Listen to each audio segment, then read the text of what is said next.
We're down here at the Oak Bay Hearing Clinic with Dr. Erin Wright, who we're going to talk to in a second, about the causes of hearing loss, of which there's two different types.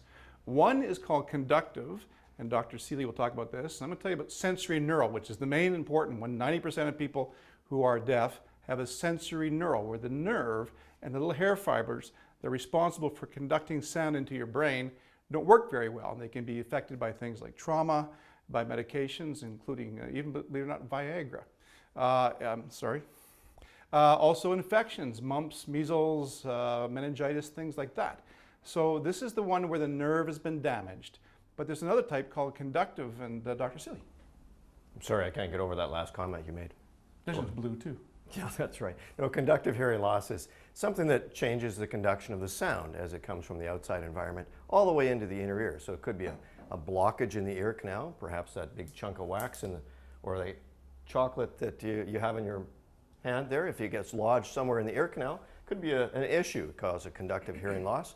And certainly we hear of we don't always hear of all the time, is ear infections. Little kids get middle ear infections, and there's otosclerosis, is where the little bones towards the inner ear around the eardrum, somewhere in there, three little guys, three little piggies, they're a problem.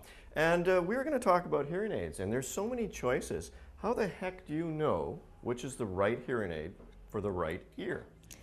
Well, not all hearing aids are created equal, and every hearing aid is different. It depends entirely on somebody's hearing loss and their needs, their dexterity. So perhaps this one's a little bit finicky for my little hands, eh? Wow. Might be difficult. Now you've got some new hearing aids too, Yeah. right? This is a pretty funky one she was showing me just earlier. So this is the newest one. This is a disposable hearing aid that is implanted 4 millimeters from the eardrum.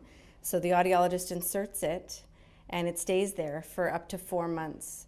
And then the battery dies, and you remove it, and a new one is placed in. Disposable. Disposable. I like it. Invisible, disposable. Wow, that's good. That's good. Now, what about these myths about hearing aids? There's common myths. What are some of the common myths we have about hearing aids? Probably the number one is that hearing aids are for old people, and that's just not true. I would say the average person that comes in here is in their 50s, 60. 1 in every 3 people in their 50s have hearing loss. It's just that it takes people longer to deal with their hearing loss. And do you know if there's an issue with Viagra and hearing loss? Sometimes it can cause sudden hearing loss, so just be aware of sudden hearing loss if you're using Viagra. Beware. What was that?